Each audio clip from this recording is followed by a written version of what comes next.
Hagamos un repaso rápido de lo que vimos ayer.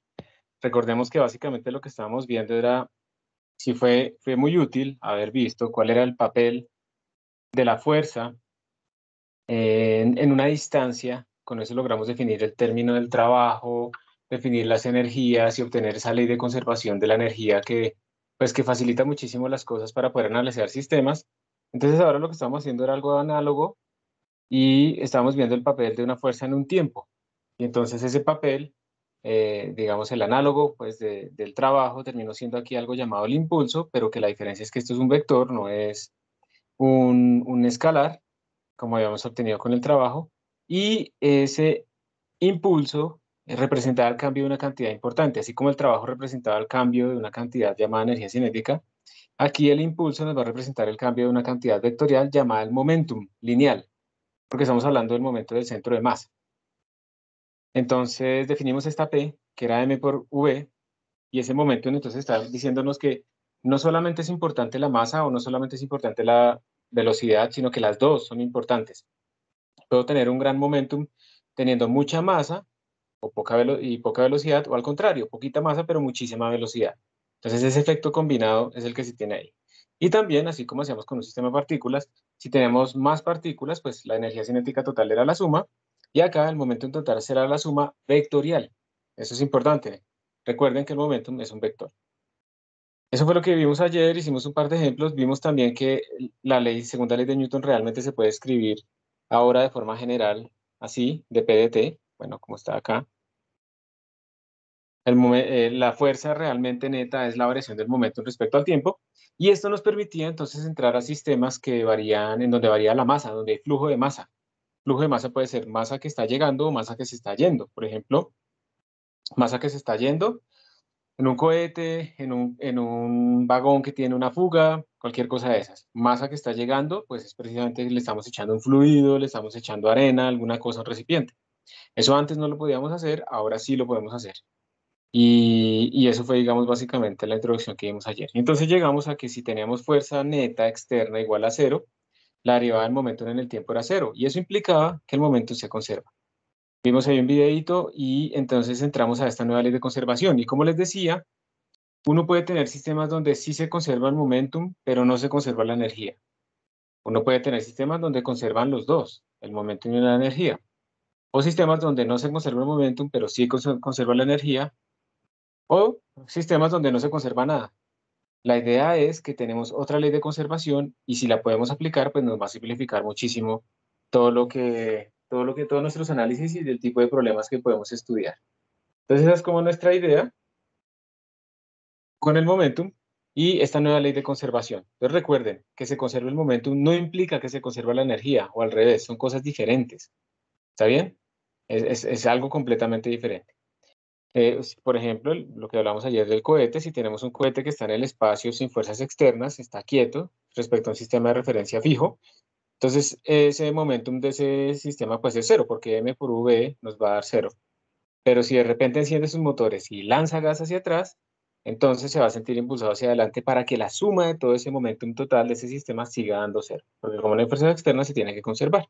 Entonces uno siempre tiene que pensar en un instante inicial y en un instante final, así como pensábamos en las energías en un punto inicial, un estado inicial y un estado final. Aquí también. Entonces esto aplica en muchos casos. Les quiero hacer una pregunta. Imagínense que, disculpen el dibujo, ¿no? Imagínense que esto es una motocicleta, ¿listo? Y en esta motocicleta van, digamos que este es el manubrio, pues el timón, van sentadas tres personas. Bien sentadas, ¿no? Esto es un esquema. Van sentadas tres personas. Y digamos que ellos se están moviendo con una rapidez v hacia adelante. ¿Qué pasará? ¿Ustedes qué creen que pasará si de repente una de estas personas se separa? Digamos, no sé, se la lleva un helicóptero. Y entonces ahora el siguiente estado es que tenemos nuestra bicicleta y estas personas, ahora solo quedaron dos, de repente, en nuestra moto. ¿Ustedes qué creen? La persona que se fue, digamos, hacia arriba o se cayó, pero no le transmitió momentum ni nada, simplemente se fue. ¿Será que esta moto se sigue moviendo a la misma velocidad que antes? ¿Será que es menor? No, ¿Será que es mayor? ¿Tú qué crees? Pues que pues tiene un aumento de velocidad por menor masa, pues menor peso Bueno, que de la persona que se fue en la moto. ¿cierto? O sea, aquí tenemos un momentum inicial, muy bien, que era como masa total por V, y aquí vamos a tener un momentum final, pero entonces esta masa total, digamos que todos son de la misma masa. Este momentum final va a ser la masa total, que es 2m por una v final. Y esa v final, entonces para que estos dos momentum sean iguales, pues esta v final tiene que crecer un poquito, porque como la masa disminuyó, entonces necesito que la velocidad aumente un poco, precisamente para que el momento en total sea constante. Estamos asumiendo que no hay fuerzas externas. Entonces les voy a mostrar un video precisamente que, que muestra este fenómeno con unos ladrones que se iban a subir a robar a una tractomula y ahí pasa algo. ¿Listo? Entonces ahí va. Vamos a ver si se puede ver aquí en el navegador, si no lo miramos con algún visualizador de Reddit. Entonces aquí van. Esta es una vista desde arriba de una tractomula en la parte alto. ¿Qué pasó ahí? O sea, primero él iba a abrir con ese cortafríos y se le cayó. Y entonces se le dio por pasar por encima de ellos y se subió. ¿Y qué le sucedió a la moto? Mírenlo de nuevo. Pues ya que pues el peso de la masa del tercer pasajero se desvinculó, por así decirlo, y tenía una velocidad ya como constante con relación al camión. Al quitarle esa masa, esa velocidad aumentaba. Entonces, al Ok. aumentar, se estrellaron porque tuvieron que disminuir esa velocidad para mantener sin la masa del tercer pasajero. Claro, el conductor tenía que haber tenido en cuenta, ¿no? Que, que si iba a bajarse alguien, él tenía que frenar un poco porque por conservación de momentos se iba a acelerar. Y eso fue lo que sucedió, porque digamos se le está entregando una potencia con su motor y entonces esa potencia pues va a dar más velocidad cuando hay menos masa, también se puede entender así.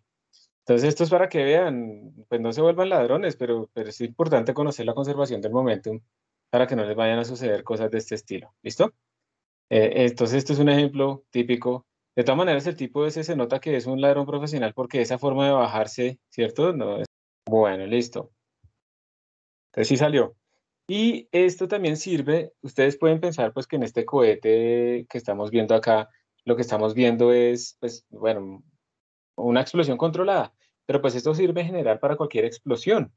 Vamos a mirar aquí una applet de GeoGebra. Aquí lo que vamos a hacer es suponer, vamos a suponer que el bloque azul y el bloque rojo están como unidos al principio. Y aquí lo que va a ocurrir es una explosión. Ese COM que ustedes ven ahí es Center of Mass, es el centro de masa de ese sistema. Todavía nosotros no sabemos calcularlo. Ustedes tienen como una idea del centro de masa que es. Más o menos es como un promedio ponderado dependiendo de la masa. Entonces, obviamente, ese centro de masa pues no va a estar en el centro de ese sistema porque el bloque azul es más grande y tiene más masa que el bloque rojo. Entonces está el centro de masa más arrastrado hacia el azul que hacia el rojo. Pero no está en la mitad del azul tampoco porque el rojo también jala un poquito hacia su lado.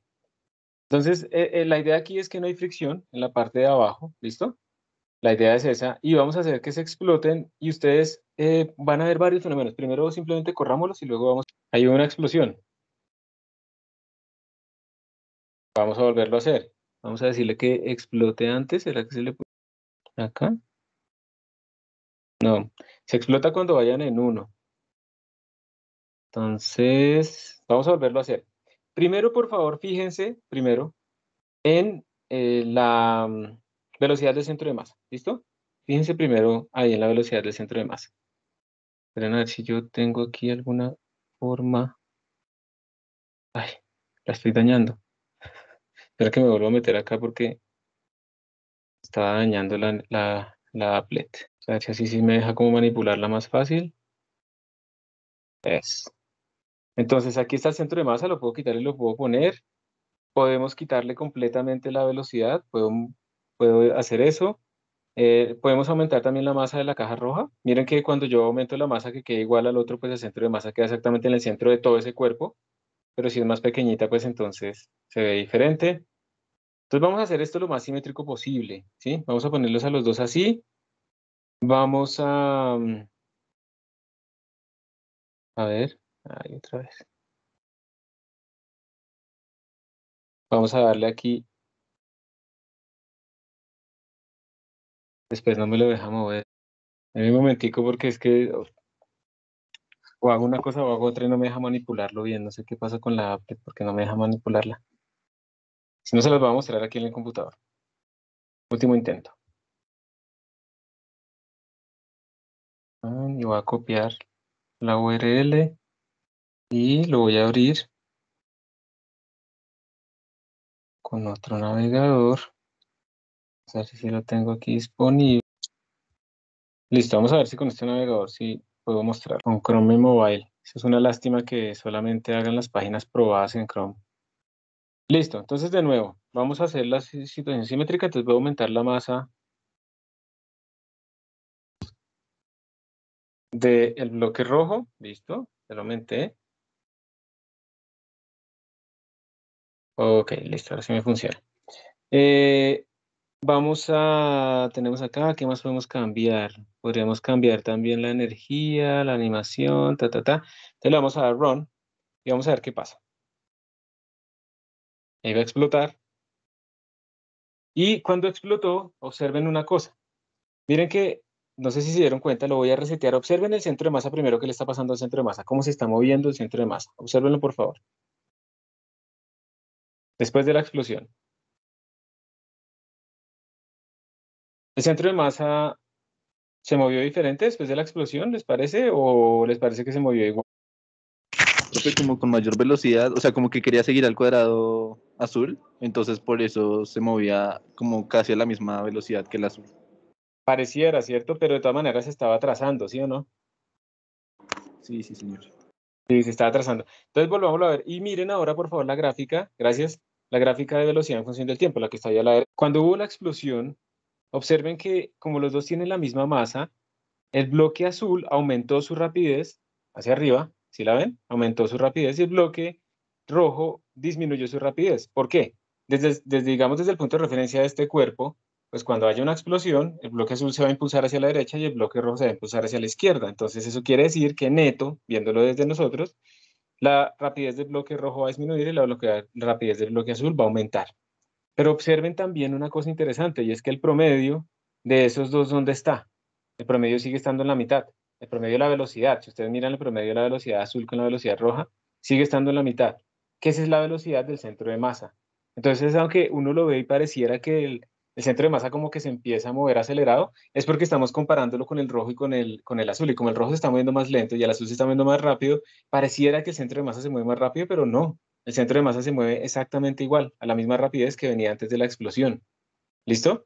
Esa es una de las cosas importantes acá. Obviamente, vamos a quitar un poquito vamos a quitarle la velocidad y vamos a hacer que se estallen ahí, para que ustedes lo vean directamente. No se van a mover. Vamos a darle run. No se van a mover y van a estallar. Y miren el centro de masa, para que me crean. Si ven que el centro de masa se queda quieto, y como ellas dos tienen las masas iguales, salen con la misma velocidad exactamente una que la otra, simplemente cambia de signo, las velocidades. Si yo cambio la masa otra vez, si yo hago esto así, a ver, ahí, ¿ustedes cuál creen que va a salir más rápido? ¿La roja o la azul?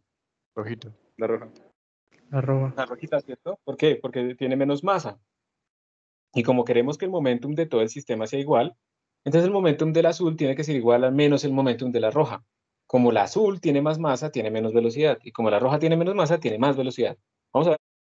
Miren que claramente, lo pueden ver en la figura que tienen allá a la derecha, la rapidez de la roja es mucho más alta que la rapidez sí, la rapidez del azul. Y la proporción está en la misma proporción que la proporción de las masas. ¿Listo? Entonces esto es para que ustedes vean, y miren que el centro de masa sigue estándose quieto, volvámoslo a hacer. El centro de masa sigue quieto, el centro de masa no se está trasladando, porque el momentum total es cero. Entonces eso lo que quiere decir es que las fuerzas netas sobre el centro de masa son nulas, entonces el centro de masa está quieto. Por lo tanto, sabiendo eso, yo puedo, si tengo alguna manera de medir la rapidez del bloque azul, por ejemplo, y puedo calcular la posición del centro de masa, yo puedo obtener de una vez la rapidez del otro bloque, porque yo sé que el centro de masa tiene rapidez nula. Entonces todo eso es lo que empieza a aparecer acá. Y entonces los primeros conceptos importantes que quería como resaltar acá es que cuando se conserva el momentum, estamos diciendo es que el centro de masa se va a seguir moviendo igual que antes, no va a haber modificación. Y para eso, entonces, nuestros cuerpos van a adquirir nuevas velocidades compatibles con la conservación del momentum. ¿Listo? Cuando decimos que se conserva el momentum, estamos diciendo es que se conserva el momentum del centro de masa o el momentum total. Depende desde dónde lo estemos mirando todo. A ver, ¿qué otra prueba podríamos hacer acá? Bueno, aquí están hablando de la explosión, de la energía de la explosión. Entonces miren que aparecieron ahí unas cosas que decíais que completamente inelástica. ¿Qué será esa vaina? Vamos a verle. Ron, a ver qué es eso. Entonces miren allá a la derecha está avanzando la simulación. Explotó, pero pues como no tiene energía de explosión, pues entonces nuestros cuerpos se siguen quedando ahí pegados. Totalmente inelástico, guárdense eso en la cabeza, significa que los cuerpos se quedan unidos. Vamos a ponerle un poquito de energía. Y con que haya un poquito de energía, pues eso lo que simplemente va a decir es que van a moverse un poco. Pero ahí ustedes pueden ver claramente cómo se mueve mucho más rápido el bloque rojo que el azul, precisamente porque las masas son diferentes. ¿Listo? Entonces lo que habíamos visto al principio, cuando le estábamos dando una rapidez inicial, vamos a ponerle un poquito más de energía, que aparentemente el centro de masa como que se movía más rápido después de la explosión, era una ilusión. El centro de masa se sigue moviendo a la misma rapidez. Son nuestros bloques los que cambian. Y entonces, por ejemplo, miren que aquí el bloque rojo prácticamente se quedó quieto porque pues de puro de buenas me dio eso para que se conserve el momento. Y todo este tipo de cosas son las que podemos calcular. Entonces, ¿uno qué es lo que hace? Uno lo que hace es decir, ¿cuál era el momento inicial? ¿Cuál es el momento final? Y esos dos son iguales y se debe conservar el momentum y listo, de ahí podemos despejar absolutamente todo. ¿Listo? Ahora, aquí nos está conservando la energía, porque claramente tenemos una energía que los aceleró al inicio, que se le entregó a los cuerpos y se convirtió en energía cinética. Entonces miren que es una ley de conservación, la del momentum, que sí se cumple, y no se cumple la ley de la conservación de la energía, en el sentido en que en nuestras ecuaciones no tenemos esa energía mecánica guardada. Cuando algo explota, eso no es energía mecánica, a menos que sea un resorte que está comprimido. Normalmente pues es un explosivo que tiene energía química o algo así, que no lo tenemos dentro de nuestras expresiones. Entonces, bueno, esta era la visualización. Y si quieren, antes de cerrarlo, si alguien tiene alguna pregunta, Profe, señor. eh, porque la velocidad del rojo se mantiene nula en cierto punto. En este caso fue porque de puros de buenas no salió así, pero entonces hagamos el ejercicio para ver realmente por qué fue así. Entonces, mira lo que estamos diciendo. Al inicio, se supone que nuestras masas tienen esta rapidez. Entonces, tenemos un momento inicial. Lo que vamos a hacer es, vamos a tratar de predecir la velocidad del bloque rojo, ¿listo? Entonces, pues estamos diciendo que momento total inicial en el eje X es momento total final en el eje X. ¿Por qué no lo digo en el eje Y? Pues porque no estamos estudiando el eje Y en este momento. Y ahí sí hay fuerzas externas. Bueno, pero neto es cero. No importa, estamos en el eje horizontal nomás. ¿Cuánto es el momentum inicial? Recordemos que las dos masas se están moviendo al inicio con la misma rapidez. Entonces tenemos masa del bloque rojo, red, por la rapidez inicial, más masa del bloque blue, azul, por la misma rapidez inicial, porque al principio se están moviendo juntos. Ese es el momentum inicial. Esto me tiene que dar el momentum final, que sería masa del bloque rojo por su rapidez final, menos, perdón, más masa del bloque azul, final rojo, por la rapidez final del azul.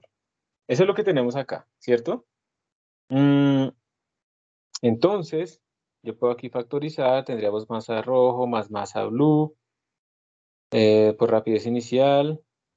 Y a esto lo voy a pasar a restar menos masa del blue por velocidad final del blue. Y esto me tiene que dar la masa del rojo por la velocidad final del rojo. Entonces después paso a dividir todo por MR. Pues todo lo dividimos aquí por MR. Pero bueno, esa división me quedó fea. Todo esto dividido por MR. Entonces lo quito de acá. Y esta es nuestra velocidad final del rojo.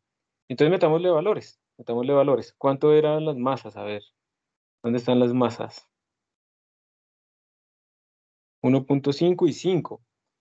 Voy a cambiar el color para que resaltemos que estamos ya escribiendo el resultado. Entonces, la masa del rojo más la masa del azul me daría 5 más 1.5, o sea, 6.5.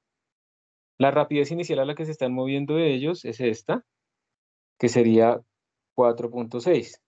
menos la masa del azul, que es 5, ¿sí? Esto es acá, por la velocidad final del azul. ¿Dónde podemos ver la velocidad final del azul?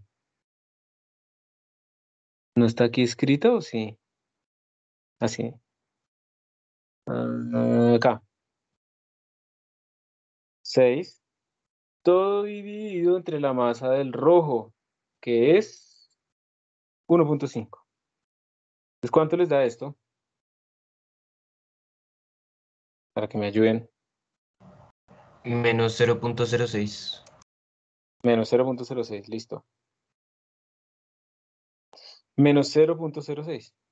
Entonces, no es que haya dado 0, pero dio algo muy bajito, que comparando menos 0.06 con la velocidad final del azul, que es 6.2, pues tú básicamente lo ves 0. Entonces, así es que tú lo calculas, ¿listo? Sí, profe, gracias. Con gusto. Entonces, digamos que una pregunta podría ser esa. ¿Cuál sería la velocidad inicial que debo darle a ese sistema para que el bloque rojo se quede exactamente quieto, para que su velocidad sea 0? Entonces, ¿qué haría uno? Pues poner esto en 0, ¿cierto? Obviamente me tiene que dar esto, o me tiene que dar otra ley de conservación, me tiene que decir que se cumple o no se cumple la conservación de la energía en este momento. ¿Alguna otra pregunta antes de que quite estos garabatos? Denme un momentico que me están haciendo una pregunta aquí en la convocatoria. Listo. Bueno, entonces el objetivo aquí era que vieran un poco esto de la conservación ya como en una explosión y por favor que tengan en cuenta que ese tipo de dinámicas, una explosión, tener un resorte ahí comprimido y que se estira de repente y separa dos cuerpos, todo eso son fuerzas internas y por lo tanto nuestro momentum sí se conserva cuando tengamos ahí esas dinámicas, ¿ok? Entonces, bueno, hasta ahí hemos hablado más de conservación, entonces, bueno, aquí se está escribiendo lo mismo, si el sistema está aislado, o sea, las fuerzas netas externas son nulas, entonces se conserva el momento y ustedes simplemente escogen dos puntos en el tiempo y dicen el momento en este tiempo es igual al momento en el otro tiempo. Esto que ustedes están viendo acá, esta ecuación es la clave para que podamos entender los cohetes, por ejemplo, todos los sistemas de masa variable, porque uno lo que hace es coger cómo es el sistema o el momento del sistema en un tiempo t y luego en un tiempo t más delta t, un tiempo un poquito después. Y con eso, uno iguala esos dos momentos, si se conservan, y con eso pues uno ya puede entender cómo se mueve un cohete y todo ese tipo de cosas que queremos ver un poquito más adelante. ¿Bien? Entonces son más ecuaciones, más ecuaciones, más ecuaciones. Entonces ayer estábamos viendo este caso, ¿cierto? Como ella tiene la escopeta no está apoyada en el hombro, entonces cuando se dispare va a salir la bala hacia la derecha, la bala va a salir hacia la derecha, a una masa, con un momentum masa de bala por velocidad de bala, y pues es un momentum grande, por lo que la velocidad es rápida. Entonces la escopeta, el centro de masa se tiene que mover hacia atrás, y como no está apoyada en el hombro de una manera también apropiada, entonces todo esto se va a mover hacia atrás y pues va a ocurrir un accidente ahí en el ojo, ¿cierto? Y va a poder entrar a shield, no mentiras. Entonces algo grave va a pasar, entonces hay que siempre pensar en este tipo de cosas. Cuando yo lanzo algo duro, pues eso también va a implicar que el impulso hacia atrás es el mismo. Y ustedes han visto, por ejemplo, en los cañones, cuando unos cañones disparan, ustedes han visto que el cañón retrocede. Entonces eso es importante y eso es por pura conservación del momento. Entonces aquí hay una pregunta. Tenemos un arquero, tenemos esta situación, una persona va a lanzar, está parado en hielo. Entonces como está parado en hielo, se supone que no hay fricción. Y lo que están diciendo es que nos dan la masa del arquero, nos dicen que está en reposo, en hielo sin fricción. Entonces va a disparar una flecha, la flecha tiene esta masa y la va a disparar horizontalmente a 85 metros por segundo. Entonces esa es la velocidad final de la flecha. La pregunta es cuál será la velocidad a la que se mueve el arquero. Porque, de nuevo, si al principio está en el reposo, el momentum es nulo. Y si él dispara la flecha y sale hacia adelante la flecha, pues él tiene que salir hacia atrás. Entonces la pregunta es a qué rapidez se mueve él hacia atrás. ¿Ustedes qué dirían? ¿Será que la rapidez del arquero también es 85 metros por segundo? No, señor. ¿No? ¿Más grande o más pequeña? Menor, Menor, ¿cierto? por la Mucho diferencia menor. de masas. Exacto. Entonces hagámoslo rápido. Eso sería momentum total inicial igual a momentum total final. Miren que no estamos hablando de conservación de la energía, estamos hablando de conservación del momentum, porque en dirección horizontal no hay fuerzas externas y por eso la podemos aplicar. Entonces el momentum inicial es nulo y esto nos va a dar el momentum final, que sería la masa de la flecha por la rapidez de la flecha, pero rapidez no, la velocidad, esa es la componente y puede tener signo menos, más la masa del arquero por la velocidad del arquero. Y aquí pues ya podemos reemplazar, la masa de la flecha es 0.030, pero bueno, yo lo voy a reemplazar más bien al final. Yo sé que a ustedes les gusta reemplazar de una, pero yo voy a sacar más bien esto al final. Entonces de acá voy a pasar a restar esto. Tendríamos masa del arquero por la velocidad final del arquero es menos masa de la flecha por la rapidez final de la flecha. Y finalmente la rapidez final del arquero va a ser menos la masa de la flecha sobre la masa del arquero por la velocidad final de la flecha. Lo que ustedes dicen, miren, aquí está la velocidad de la flecha, pero está multiplicada por una fracción que depende de la relación de las masas. Como la masa de la flecha es tan chiquita comparada con la masa del arquero, pues esta velocidad es menor, este factor es menor que 1, y entonces la velocidad del arquero pues va a ser más pequeña. Y este signo menos indica que va para el otro lado. Entonces todo salió bien. Ahora sí reemplacemos. Menos 0.030 sobre la masa del arquero que es 60 kilogramos. Entonces kilogramos acá con kilogramos por la rapidez final de la flecha que es 85 metros sobre segundo. ¿Y esto cuánto da? Por favor. Menos, Menos 0,04 metros sobre segundo. Claro, eso es muy pequeñito, ¿cierto? Son 4 centímetros por segundo. Entonces, pues el arquero casi no lo siente, pero aún así se movió, se tuvo que mover. Ya en la realidad hay fricción y la fricción fácilmente pues va a frenar ese tipo de cosas. Pero eso va a existir siempre. Si él no disparara una flecha o la disparara con más velocidad o fuera otro dispositivo, pues entonces se va a mover mucho más rápido. Y esta es la conservación del momentum. Simplemente miramos en qué ejes se conserva el momentum, no hay fuerzas netas externas, y entonces podemos nosotros aplicar la conservación y encontrar pues nuestras cosas eh, bien. Profe, ¿Sí? de casualidad tienes un ejercicio que tenga fricción, o sea, no sé, por ejemplo, este mismo, pero pongámosle fricción. ¿Cómo sería? Se haría diciendo no se aplica. No podrías aplicarla, la conservación ¿de qué? Del momentum, porque si tú tienes fuerza externa no se aplica, pero, y ya vamos para allá, depende también de cuánto tiempo dura esto. Entonces, a ver, vamos a hacer un recorderis. Nosotros habíamos dicho, ¿se acuerdan que habíamos dicho que todo esto salió de ver el papel de la fuerza en el tiempo? Entonces, nosotros habíamos dicho, el impulso, que era igual a la integral, vamos a hacerlo en una sola dimensión, de la fuerza, digamos en el eje X por el tiempo, eso era igual al cambio de momentum, a P final menos P inicial. De ahí fue que salió todo. Nosotros estamos diciendo que como la fuerza externa es nula, entonces tenemos que 0 es igual a P final menos P inicial, o sea, se conserva. Ahora, tú lo que me dices es, ¿y qué tal que sí exista fuerza externa? Entonces, esta sería la forma en que tú lo resolverías. Tú tendrías que hacer P final, o sea, el momentum final, va a ser igual al momentum inicial más el impulso.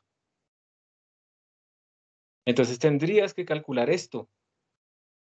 Entonces, tendrías que saber cuánto tiempo se demoró la interacción para poder calcular esa integral de la fuerza de fricción y con eso calcular el momentum final. Esa sería la forma de hacerlo.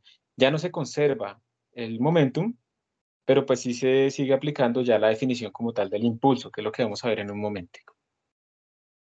¿Listo? Ahora, lo que pasa es que si a ti te dicen, no, pero esa interacción duró, él se demoró, no sé, soltó la flecha y esa interacción se demoró 1 milisegundo. Entonces uno puede decir, uy, pero es que este tiempo de acá es tan chiquitico y la fuerza pues no es tan grande que yo puedo considerar que esto casi es cero. Y en esos casos, aunque haya fuerzas externas, si la interacción es casi instantánea, uno podría, entre comillas, aplicar la conservación. Entonces dependerá del problema. Si te dicen, suponga que la interacción es casi instantánea, te están diciendo básicamente que consideres que el impulso es nulo. Entonces se conserva el momento. Pero si no te dicen eso, entonces tienes que hacer esa integral. ¿Listo? Vale, profe, gracias. Buena pregunta, gracias. Entonces, bueno, ahí está el cálculo y ahí está el resultado, menos 0.042, y el menos pues nos está indicando que va hacia la izquierda.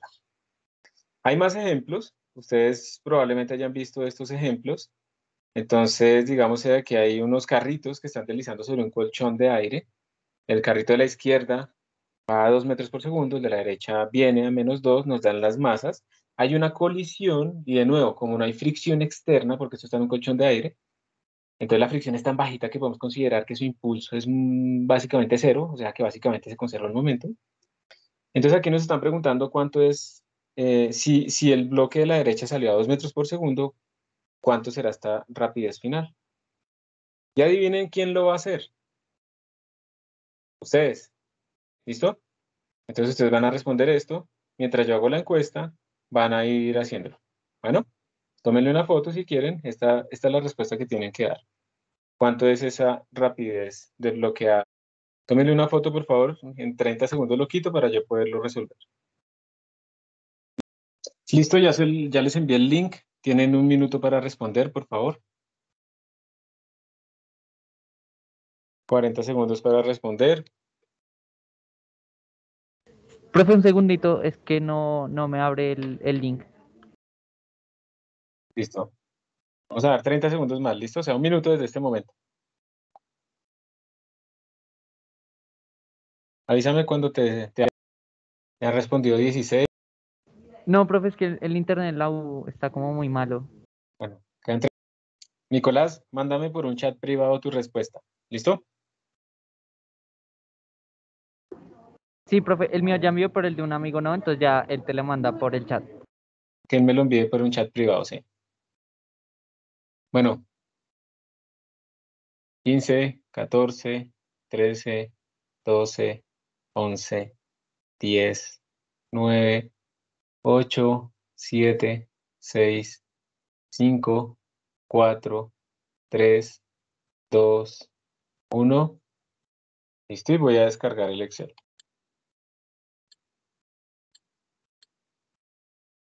La hoja de cálculo, porque no la voy a abrir ni siquiera en Excel. Listo, ¿quieren que lo hagamos? Sí, profe, por favor. ¿Cuál era la respuesta correcta? La mayoría le pegó, pero hubo de todo. Bueno, yo les cuento, la respuesta correcta era menos 0.4. Y es muy importante ese menos. Por eso yo coloqué, no coloqué rapidez, sino velocidad final de A. Porque en estas cosas estamos hablando de las componentes de un vector. Y entonces no podemos simplemente poner siempre el positivo. ¿Listo? Esa era la respuesta. Entonces vamos a calcular el momentum inicial. Este momentum inicial de nuestro sistema va a ser, el momentum del bloque A sería su masa, que es 0.5, por su rapidez, que es 2 metros por segundo. Y el bloque del bloque B sería su masa, que es 0.3, por su rapidez, que es -2. Entonces este momentum inicial nos va a dar 1 menos 0.6, o sea, 0.4 kilogramos metros sobre segundo. El momentum final va a ser el bloque B, que tenía 0.3 por su rapidez final, que es 2.0, más el del bloque A, que sería la masa de A, que es 0.5, por su rapidez final.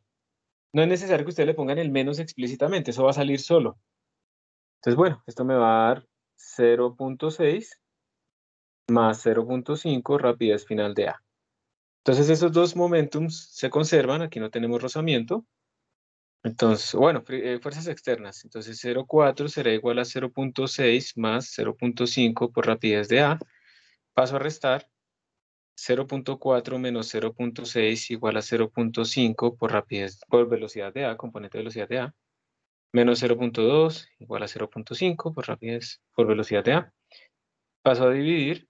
Velocidad de A sería menos 0.2. Mire que salió el menos, indica que va para el otro lado, para la izquierda. Que esto es lo mismo que menos 2/5, y esto sería menos 0.4 metros sobre segundo. ¿Listo? ¿Dudas o preguntas ahí?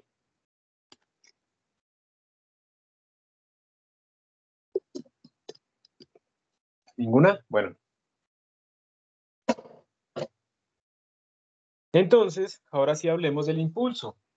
Con esto ya terminamos, digamos, estos dos conceptos importantes y hacemos una pausa.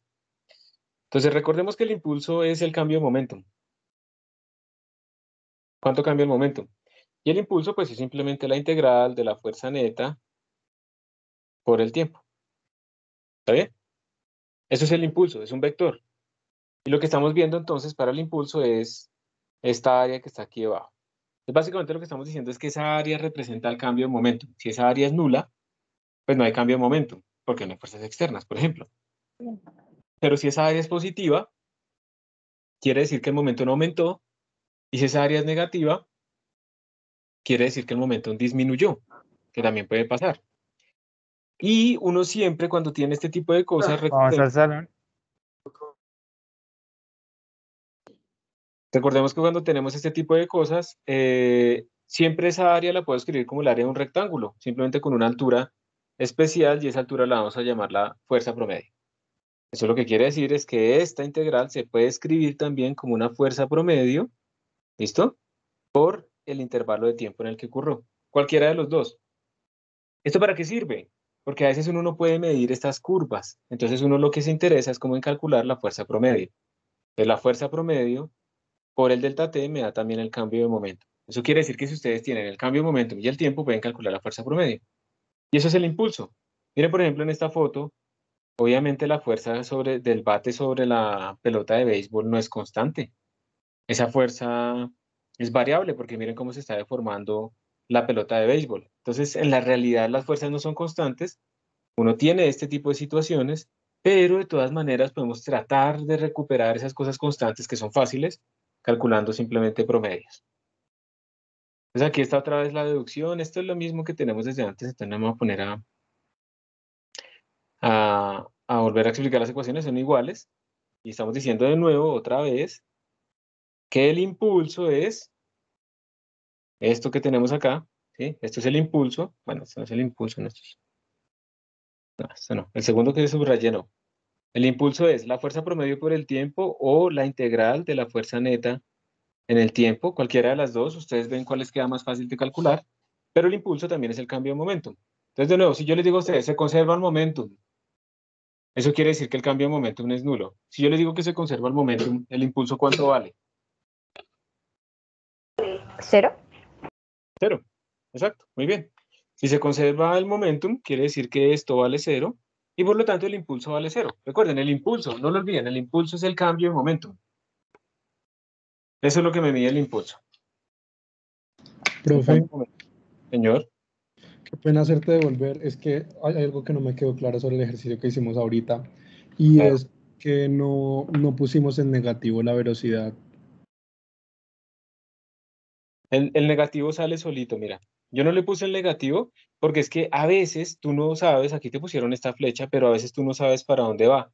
¿Sí te acuerdas que ahorita cuando estábamos haciendo explosiones, en ese ejemplo que hicimos de GeoGebra, a veces el bloque rojo iba también hacia adelante, pero más lento? ¿Sí te acuerdas? Sí, Entonces tú no puedes asumir ese signo desde el principio, tú no puedes suponer siempre que hay uno que se va para un lado izquierdo y el otro para el lado derecho, desde tu punto de vista. Desde el centro de masa eso sí va a pasar, pero desde tu punto de vista no. Entonces, precisamente tú no lo asumes. ¿Y cómo sabes que no lo asumes? Tú simplemente escribes B sub A y el signo sale solo. Mira que tú simplemente sumaste los dos momentums. Tú todavía no sabes si esto es negativo. Es una incógnita. Entonces tú lo sumaste, seguimos, y mira que al final el signo salió solo. sí, pero me refiero a con el otro, o sea, el 2 que sí pusimos. Ah, porque aquí sí está explícito, aquí sí lo conocemos, aquí sí sabemos su valor. En la segunda parte no sabemos su valor, pero en la primera parte sí conocemos su valor y conocemos pues que es negativo y va para la izquierda. Aquí estás escribiendo esa componente BA inicial en X y como si la conoces, entonces tú le pones el valor. Pero es que acá de nuevo tú no sabes si eso realmente se va a mover hacia la izquierda o no, por mucho que la flecha lo indique. Entonces es preferible que no lo hagas. Ahora, tú hubieras podido poner el menos, porque tú dices, pero es que la flecha me está diciendo que va para atrás.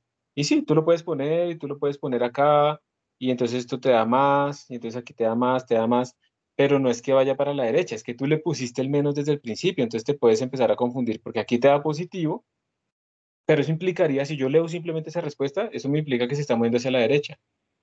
Pero no, fue porque tú utilizaste el menos desde antes. Entonces, la verdad es que la recomendación es que a menos que tú tengas el valor completo, así como pasó al principio, tú simplemente no asumes el signo y el signo sale solo. Ah, listo, profe, muchas gracias. Listo, gracias por la pregunta. Entonces, el impulso simplemente cambio de momentum, es lo único que estamos diciendo. Y aquí les muestro una secuencia de cuando se golpea una pelota de golf. Entonces, miren que las pelotas de golf son durísimas, normalmente, ¿cierto? Digamos que empezamos en este cuadro, terminamos en este cuadro. Observen, cuando se va acercando el palo a la pelota de golf, miren cómo se deforma la pelota, es impresionante. Una pelota que es supremamente dura. Y luego, pues empieza a recuperar su forma. De hecho, miren que cuando recupera su forma se empieza a despegar. Observen que no es esférica, observen que aquí está como achatada, tiene como una punta.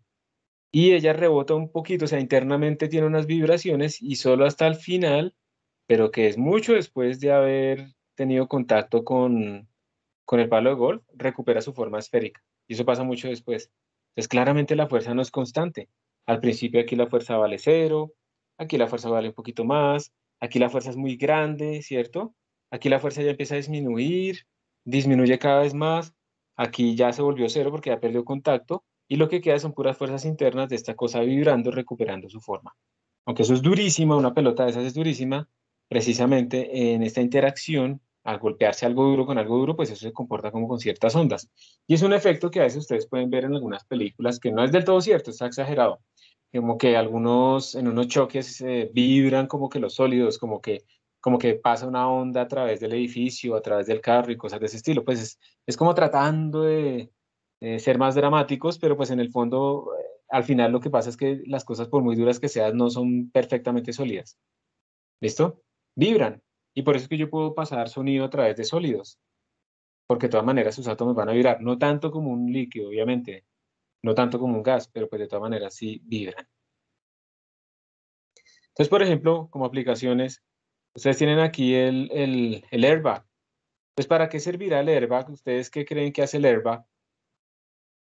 O sea, yo sé, salvar las vidas, pero más allá, ¿cuál? ¿Disminuir fuerzas? Disminuir la magnitud de la fuerza más grande, exactamente. Entonces, recordemos otra vez.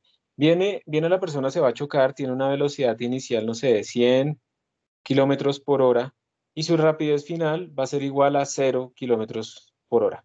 Entonces, si ustedes se dan cuenta, independiente de que haya airbag o no, el cambio de momentum, simplemente multiplicar esto por m y esto por m, el cambio de momentum es el mismo en ambos casos. O sea, el área es la misma. Pero es que el área yo la puedo distribuir de esta manera, como la curva azul, o la puedo distribuir de esta manera con la curva amarilla. Entonces, ¿cuál creen ustedes que corresponde a la presencia del airbag? Del airbag, ¿la azul o la amarilla? Amarilla. La amarilla, ¿cierto? Cuando uno tiene airbag, lo que hace el airbag es que distribuye, digamos, extiende el tiempo de contacto y hace que la fuerza más grande posible sea más pequeña. Y aunque el área de esas dos curvas, el área es la misma, pues simplemente lo que hicimos fue bajar la fuerza promedio. Entonces, probablemente por acá estaba el umbral de fractura o sí, de romperse algún hueso. Entonces, el airbag salva eso. Entonces, combinado el airbag con el cinturón de seguridad, no salimos a volar y el airbag además nos da aún más seguridad. Y los últimos carros más seguros pues también tienen airbag laterales, precisamente porque ese es uno de los choques más mortales que hay. Lastimosamente en Colombia pues con tal de, bueno, hay muchas cosas ahí detrás. Simplemente de poder vender lo que sea, las medidas de seguridad de los carros normalmente en Colombia no son las mejores. Entonces uno tiene que, en cierta manera, pensar, porque pues uno siempre piensa, no, pero a mí no me va a pasar nada, yo no voy a estrellar. Pero, pero puede ser que no sea culpa de uno, pero hay mucha gente también que maneja muy mal y uno también a veces enloquece y maneja mal.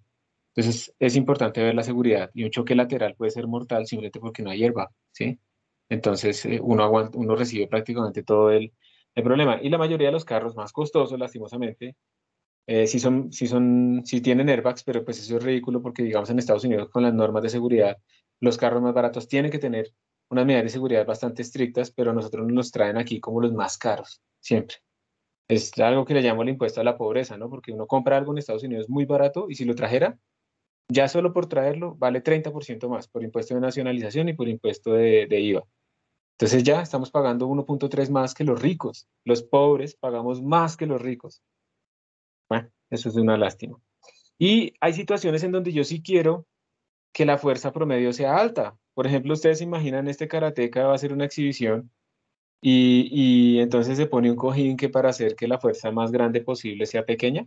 pues eso no le serviría. Él necesita es generar la fuerza más grande posible en el tiempo más corto, o sea, tener este máximo lo más alto posible, porque él sabe que ese es el secreto para que se rompa esa tabla. Hacer un área pequeña, una fuerza muy alta, y eso crea una presión altísima y la tabla se va a romper. Entonces, si uno hace más o menos un cálculo de la rapidez a la que llega esta mano, más o menos del orden de 10 metros por segundo cuando ya está en ese punto de contacto, y digamos que esa mano se mueve más o menos 1 centímetro, uno puede aproximar que la fuerza total, más o menos, que aplica esa mano ahí, es de 5 kilonewtons, 5.000 newtons. Y para que ustedes se hagan una idea de eso, esos 5.000 newtons, pues digamos que yo tengo una masa de 74 kilogramos, entonces mi peso será alrededor de 740 newtons.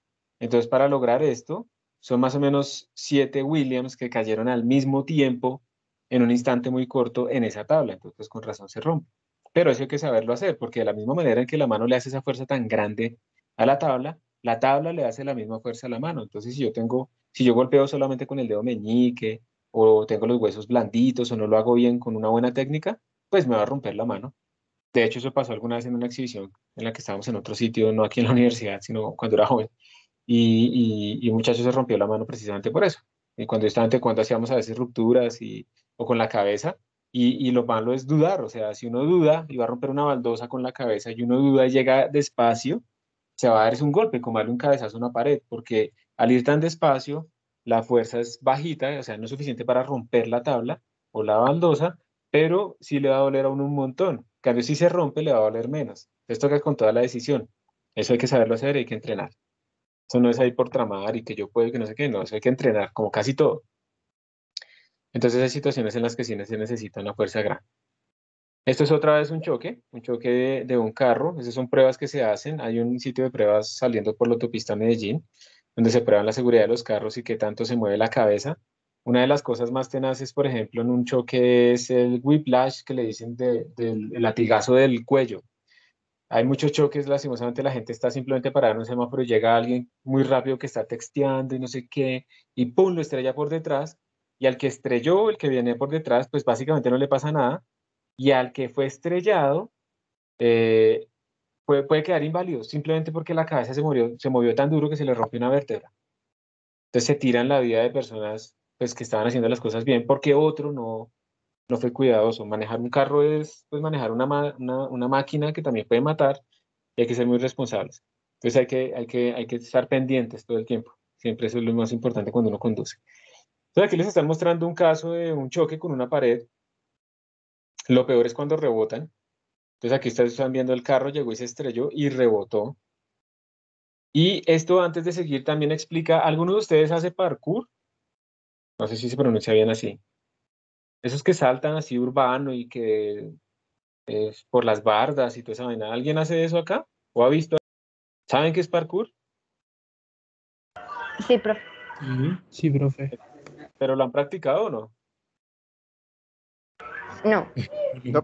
Bueno, pero ustedes han visto los videos y cuando los tipos saltan desde un segundo piso, por ejemplo, haciendo parkour, ellos cómo caen, caen así rígidos como Goku o como Vegeta para hacer como un cráter de choque o cómo caen. Caen y como que Derecha dan al un giro en el frente. piso. Exacto, caen y como que giran, ¿cierto? Y dan como un bote, o sea, caen y empiezan a rotar por el piso. ¿Para qué creen que pasa eso? ¿Para qué creen que... Para que no se parta una pierna. Tiempo de caída. Claro, si yo caigo así dándome las de Goku y caigo con las piernas rectas, yo me las voy a partir, porque es demasiada fuerza instantánea en mis piernas, las voy a romper. En cambio, si yo caigo elásticamente y empiezo a rodar en el suelo, yo estoy disipando la energía, estoy distribuyendo esa fuerza por un tiempo más grande. Entonces la fuerza máxima es más pequeña y es probable que no me rompa incluso si salté desde una altura grande. Y eso de saber caer es muy importante. Ahora, yo no les estoy diciendo, por favor, vayan y salten desde un segundo piso ni nada de eso, porque pues eso hay que entrenarlo. Uno no puede de un día para otro pensar que va a saltar de un segundo piso y no le va a pasar nada, ¿sí? Pero incluso hay gente que se cae a su altura y se fractura. Y esa es una de las causas también tenaces de muerte de personas ancianas. Caerse, porque se rompen la cadera, se rompen la muñeca, se rompen una pierna, porque los huesos son más débiles. Y entonces, no es que eso los mate, lo que pasa es que ahora toca hacerle cirugías y eso empieza a llevar a complicaciones y terminan muriendo porque se cayeron trayendo unos huevos de la tienda. Entonces, de hecho, hay estudios que están haciendo para ver cómo hacer para que la gente aprenda a caer, porque como la gente ya no se cae y no tiene ese tipo de necesidades, la gente no sabe caer y caen con los brazos completamente rectos, siendo que uno tiene que caer con los brazos un poco doblados, pero uno no puede ponerse a pensar, ¿sí? Se va a estar cayendo y ponerse a pensar, ay, ¿cómo fue que me dijeron que tenía que...? Ya se dio un totazo en la cabeza y no se dio cuenta. Uno lo que tiene que saber es, o sea, a practicarlo, practicarlo. Y entonces cogieron un montón de viejitos en un ancianato, y creo que eso fue un estudio que se hizo en Suecia, y los ponían a caerse en colchonetas y a caerse y a enseñarles a caer, no sé qué, no sé, no sé qué. Y después de pasado un tiempo, se hizo un estudio de seguimiento y los que han estado en ese estudio no presentaron ni una lesión de fracturas y los que no, digamos, presentaron la proporción normal de viejitos que se caen y se fracturan. Entonces, a veces, la cuestión no es solo evitar caerse, la cuestión también es, bueno, si me caigo, debo caer apropiadamente, ¿sí? Entonces, para contarles que eso es importante. Por favor, no se van a tirar de un segundo piso, de todas maneras, ni más arriba. Entonces aquí lo que nos están preguntando es, encuentre el impulso causado por la colisión y la fuerza neta promedio. Entonces, primero que todo, el impulso habíamos dicho que es la integral de la fuerza en el tiempo, ¿cierto? Pero como estamos en el eje X, pues le voy a quitar las flechitas, estamos hablando del impulso en el eje X. Ese impulso lo podemos escribir como el cambio de momentum, ¿cierto? Y también ese impulso lo podemos escribir como la fuerza promedio por el intervalo de tiempo total. Ahí tenemos todo, en una sola dimensión, ahí está todo. Entonces calculemos lo que primero tenemos, que sería delta P, que eso es el impulso. Entonces el impulso, que es igual a delta P, sería P final menos P inicial. P final, ¿a qué es igual? Tenemos una masa, entonces masa por rapidez final, menos masa por rapidez inicial. Lo estoy escribiendo y ahora sí voy a reemplazar. Entonces el impulso igual a delta P va a ser igual 1500 kilogramos por la rapidez final. La rapidez final es 2.6. Va hacia la derecha, vamos a tomar eso como positivo. Entonces, por 2.6. Menos 1500 por la rapidez inicial. ¿Y la rapidez inicial es cuánto? Menos 15, perdón. La velocidad inicial es menos 15. Supremamente importante que mantengan este menos. Ustedes no le pueden poner aquí más 15 que porque aquí ya tienen el signo menos. No, no porque es que ese signo menos que tenemos ahí escrito, ese signo menos está indicando es el cambio, la resta, el final menos el inicial. Pero aquí ustedes tienen que ponerle si esto tiene signo positivo o negativo porque son componentes de un vector. Esto es un error típico que cometen y es no meterle el menos, ponerlo aquí con un más, por ejemplo, que porque ya pusieron el menos, por muchas razones. No, le ponemos el signo apropiado porque conocemos esa componente. Entonces esto nos va a dar 1500 por 2.6 más 1500 por 15. Bueno, ¿esto cuánto da? Y igual a delta P, igual. ¿Cuánto les da esto? 26.400. Grandísimo, ¿cierto? Uy, medio diferente. Me equivoqué. Yo lo más probable es que me haya equivocado. 15 más 2.6 es igual por 1500. 26.400, ¿sí? ¿Sí es? Menos mal. Tú lo hiciste. 26.400. Entonces ya este es el impulso, que es el cambio de momento. Y ya esa es la primera respuesta. Después nos preguntan la fuerza neta promedio sobre el automóvil. Entonces nos están diciendo que el choque dura 0.15. Entonces miremos acá. Otra vez. La fuerza neta promedio por el delta T, lo que dura la colisión, es igual al cambio de momentum o al impulso. Eso ya lo tenemos. 26.400. Entonces la fuerza promedio va a ser el cambio de momentum sobre el delta T. 26.400 sobre delta T, que es 0.15. ¿Y esto cuánto les da?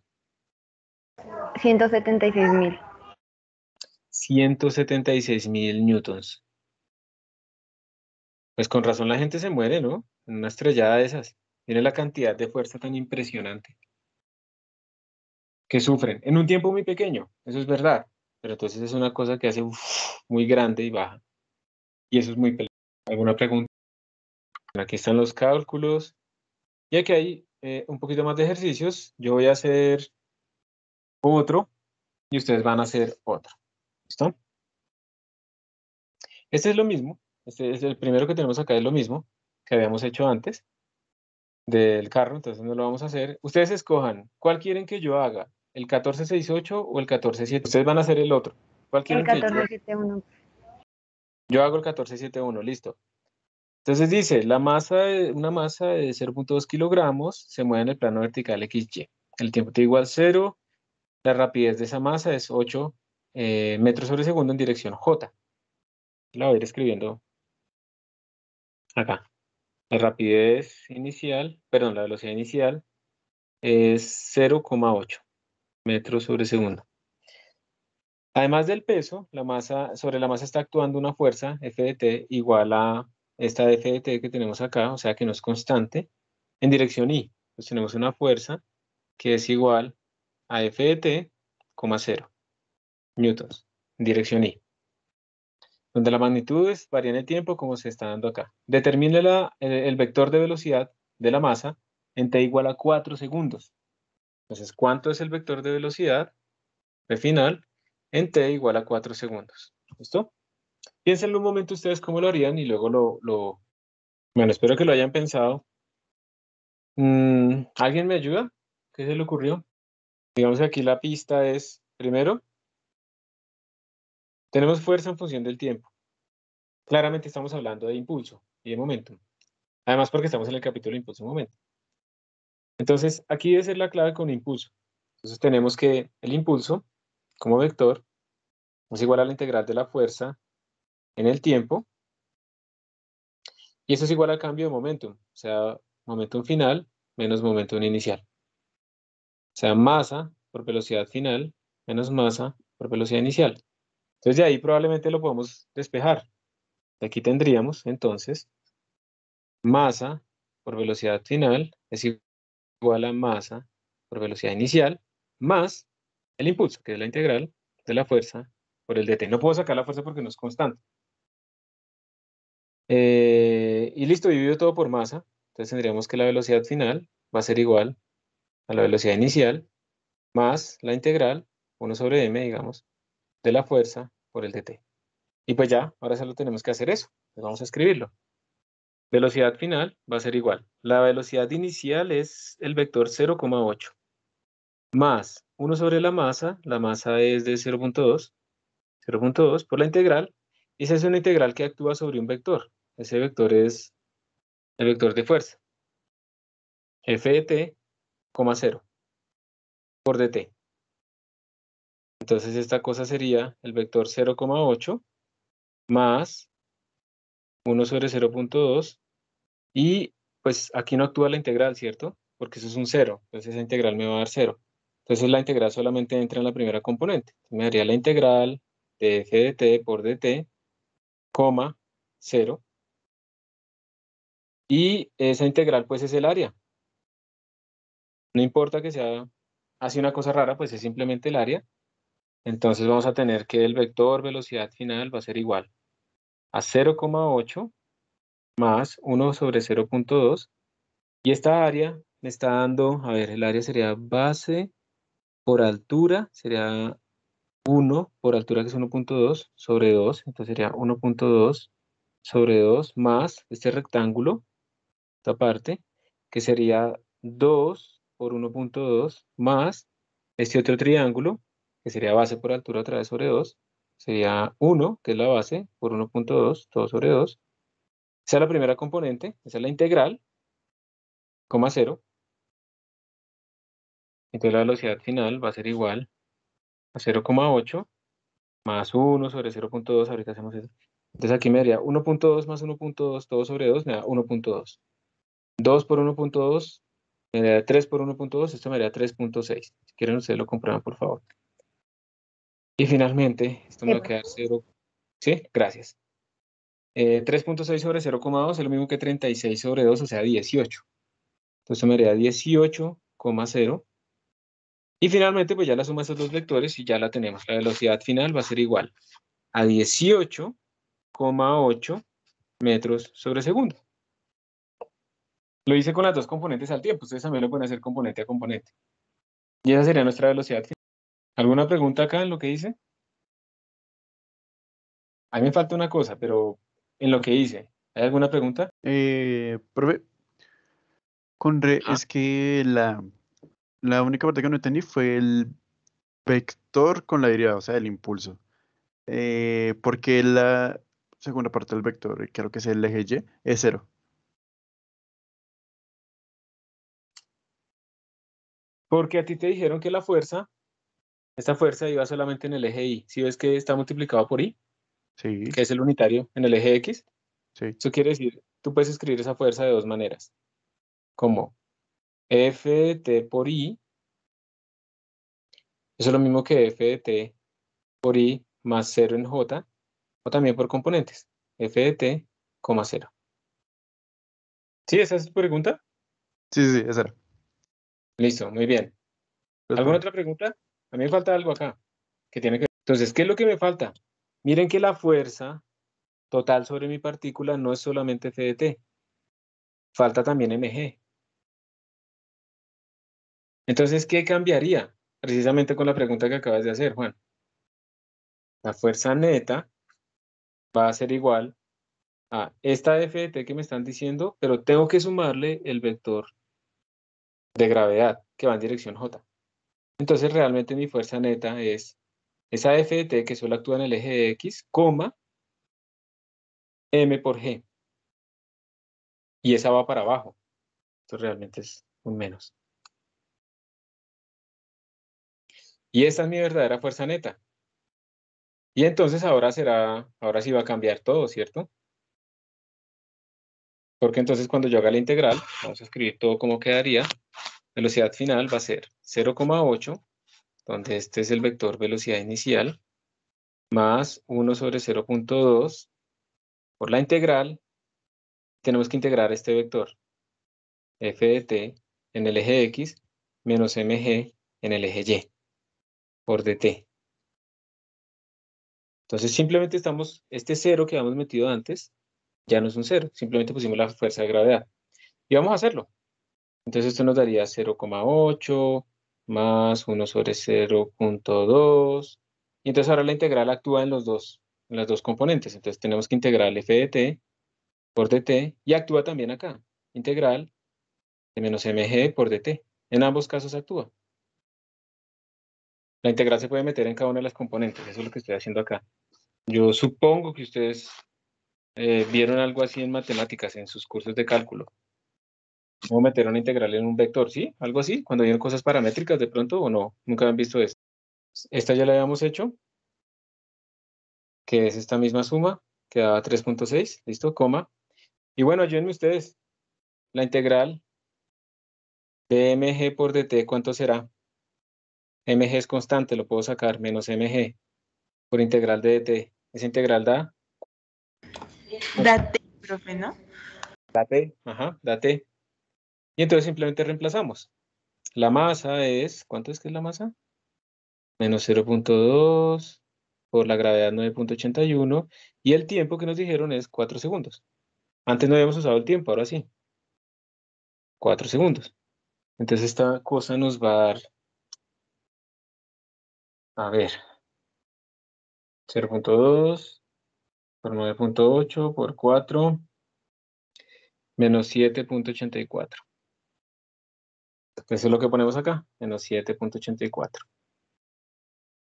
Y finalmente tendríamos esto es 0,8 más, entonces 18, y esto sobre 0,2 nos da menos 39,2. Y entonces la rapidez final, teniendo en cuenta la gravedad, va a ser igual a 18, que es el efecto de la fuerza en la dirección horizontal, coma, menos 31,2. Claro, ahora sí la gravedad lo está jalando hacia abajo, entonces va a tener una velocidad final hacia abajo. Y así es como cambia si tenemos en cuenta a la gravedad. Esto es lo que nos da, si no tenemos en cuenta la gravedad, básicamente no cambia esta velocidad inicial en el eje Y. Y esto es lo que nos da si sí tenemos en cuenta a la gravedad. ¿De dónde salió todo? De la definición. Impulso, cambio de momentum, de aquí sale todo. Esta la deben anotar ustedes, no sé, la tienen que anotar como ecuación principal, ¿listo? Entonces, si les parece, vamos a hacer un descanso en este momento, ¿está bien? Levante la mano quien quiera hacer un descanso en este momento. Listo, vamos a pausar y nos vemos en unos 4 minuticos, ¿listo? Vayan y tomen agua o, bueno, descansen, muévanse un poquito, ya nos vemos. Listo, chicos, volvamos. Vamos a hacer este último ejemplo, pero yo les voy a ayudar con este ejemplo simplemente para que vean cómo son estos problemas que como que incluyen varios análisis, que es lo que uno espera que ustedes pues puedan hacer. Entonces yo voy a hacer esta vez el ejemplo y luego sí se los pondré este tipo de problemas como ejercicios. Entonces, ¿me confirman que me están escuchando, por favor, después de esta pausa? Sí, señor. Listo. Entonces, miren, lo que nos están diciendo es que esta bolita de 100 miligramos golpea una superficie horizontal con una rapidez, esa es la rapidez inicial, debe sub 0 igual a 20 metros por segundo. Entonces, esa es la rapidez inicial. Profe, disculpa, Pues- no está Profe no está compartiendo. compartiendo. Ay, disculpen. ¿Ahora sí? Sí, señor. Listo. Entonces esa bolita va a golpear con 20 metros por segundo y nos están diciendo que calculemos el impulso que actuó sobre la bolita bajo una condición. La condición es que 15% de la energía se perdió. Entonces, a ver, recordemos antes de seguir, recordemos, pues, ¿qué nos están preguntando? Nos están diciendo, calcula el impulso. El impulso, integral de fuerza por dt. Estamos hablando aquí en dirección vertical. O también delta P. ¿Cuál de estas dos será la que podemos utilizar nosotros acá? ¿Cuál creen que es más fácil? ¿Nos dieron información de la fuerza en función del tiempo o algo así? ¿O cuánto duró el choque? No, No, ¿cierto? Entonces, no es que esté mal, solamente no podemos utilizar la integral. A diferencia del problema anterior, donde sí nos daban la fuerza en función del tiempo. ¿Ok? Entonces, vamos a utilizar pues esta forma. Entonces, vamos a decir, listo. El impulso es simplemente el cambio de momento. Estoy hablando en el eje Y, que es el único eje que nos va a interesar. Vamos a poner este Y positivo hacia arriba, normal, como a ustedes les gusta. Este P va a ser P final menos P inicial, solo es una partícula.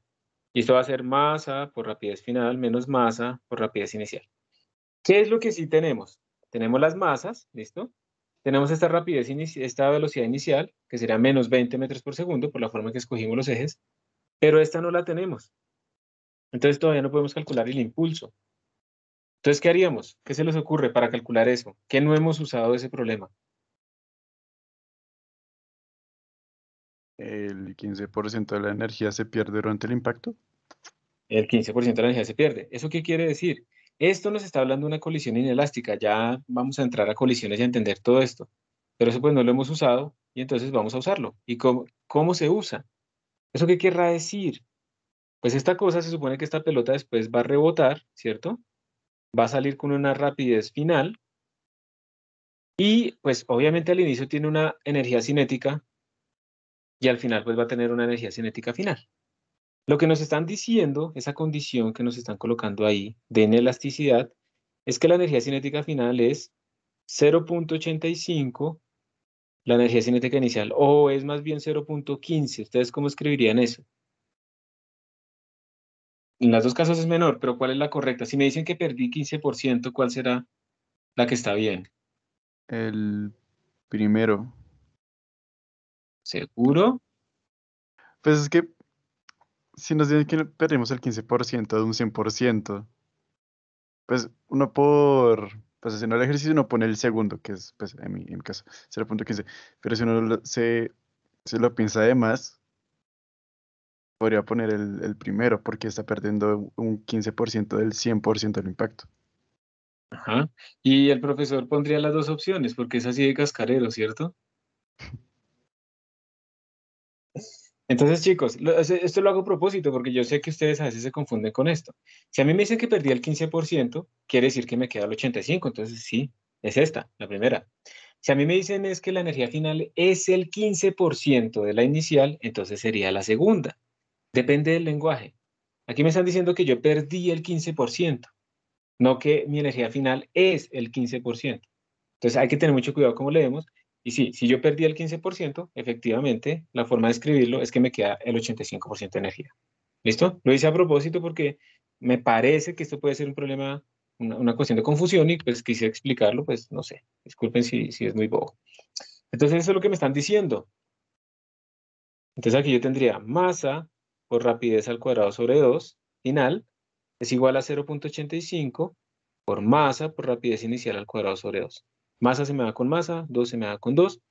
Y miren tan interesante, aquí sí podemos despejar la velocidad final. Rapidez final va a ser igual a raíz cuadrada de 0.85 por rapidez inicial al cuadrado. O sea, básicamente va a ser rapidez inicial por raíz de 0.85, no es 0.15. Entonces esto nos daría que la rapidez final es,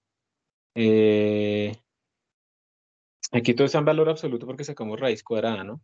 De todo esto.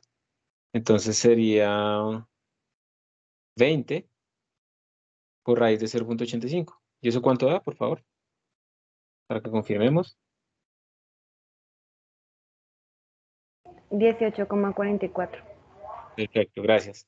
18.44 metros sobre segundo. Y entonces ya podemos hacer todo. Ya podemos calcular ahora sí el impulso, simplemente como masa por rapidez final menos rapidez inicial, y nos daría la masa, que es 100 miligramos. Eso hay que tener. ¿Eso será gramos? Sí, son 100 gramos, perdón, discúlpenme. 100 gramos. 100 gramos en kilos es 0.1 gramos, 0.1 kilogramos. Entonces 0.1. Rapidez final, esa va hacia arriba, entonces es positiva. Entonces sería 18.44 menos rapidez inicial, pero es que estaba hacia abajo, entonces va menos 20. ¿Ok? Tener en cuenta eso. Yo escogí Y positivo hacia arriba. Yo conozco los valores y conozco sus direcciones, entonces tengo que meterle eso ahí. Entonces me va a dar 0.1 por 18.44 más 20. Y esto me va a dar 38.44 por 0.1. Entonces me va a dar que el impulso fue de 3.844. Eso sería en kilogramo metro sobre segundo. Eso no tiene nombre. Ese será mi impulso. Y ya está. Esto que acaban de ver ustedes acá se llama una colisión inelástica. Una colisión inelástica es una colisión en donde se pierde energía cinética. A veces los estudiantes se confunden y dicen es que no se conserva la energía. Eso no es necesariamente cierto. Lo que no se conserva es la energía cinética, pero nosotros nunca hablamos de conservación, teorema de la conservación de la energía cinética. Nosotros hablamos del teorema de conservación de la energía mecánica, en este caso que estamos viendo nosotros acá. Nunca hablamos de solo conservación de energía cinética. Las colisiones inelásticas, como la que tenemos acá, son colisiones donde no se conserva la energía cinética, donde el valor final de energía cinética es diferente al valor inicial. Puede ser más grande o puede ser más pequeño. Y cuando los cuerpos se quedan pegados, pues eso se llama completamente inelástico. Y cuando la energía cinética sí se conserva, se llama una colisión elástica. Cuando la energía cinética, no la energía mecánica total, o sea, no estamos hablando de energías potenciales. Cuando la energía cinética se conserva, se llama elástica. Ya vamos a entrar a ver eso con detalle. Cuando ustedes rebotan una pelota en el suelo, esa pelota vuelve a la misma. ¿Puedes ¿Sí? repetir la pregunta, profe? No, sí, si tú sueltas una pelota, no sé, un balón de fútbol o una pelota de espuma, esa pelota, si la sueltas, vuelve a la misma altura. No, pues, no. No. O puede parecer, si es una pelota de baloncesto, uno podría decir si llegó casi a la misma, pero si uno la deja rebotar varias veces, inevitablemente uno va viendo que la altura va disminuyendo, ¿cierto? Puede ser que en algunos cuerpos disminuya más rápido que en otros esa altura. Esas colisiones son todas inelásticas porque se están perdiendo energía cinética y la altura no es la misma. La relación entre esas alturas es una medida de qué tan inelástica es. Si yo, por ejemplo, lanzo, no sé, un balón medicinal, si yo lo suelto, eso prácticamente no va a rebotar. Entonces el choque fue completamente inelástico, ¿sí? Se quedó pegado al suelo inmediatamente. Si yo lanzo una pelota más rígida en un piso muy rígido, pues va a rebotar. Es casi elástico. Entonces, ese factor de elasticidad o no elasticidad es un factor que permite medir qué tanta energía se pierde y para cuando estemos viendo en la siguiente clase más de colisiones, ahorita vamos a ver solo una introducción, pero muy sencilla ya, vamos a utilizar un simulador llamado Blender para mostrarles a ustedes cómo es que en los videojuegos o en los sistemas de animación de películas y todo esto se utilizan motores físicos Y en esos motores físicos ellos tienen que meter estos conceptos de coeficiente de restitución, de coeficiente de fricción, para simular la física, para simular esas colisiones. Y vamos a ver esos efectos ahí. Para que ustedes aprendan un poquito a modelar. Si alguno está interesado en hacerlo en su casa a medida que yo lo estoy haciendo en su computador, instalen Blender, lo pueden descargar, simplemente buscan en Google Blender, ¿sí? Y descargan Blender, ese es gratis, lo pueden instalar en Windows, Linux, Mac, lo que quieran, y pues lo podemos ejecutar todos, ¿listo? Entonces, para que lo tengan listo. Entonces, voy a pausar aquí la grabación porque quiero que ya esta parte de colisiones como tal, este es el enlace hacia colisiones, entonces voy a pausar el video para arrancar la introducción básica de colisiones, y con esto les doy otros minutos de descanso.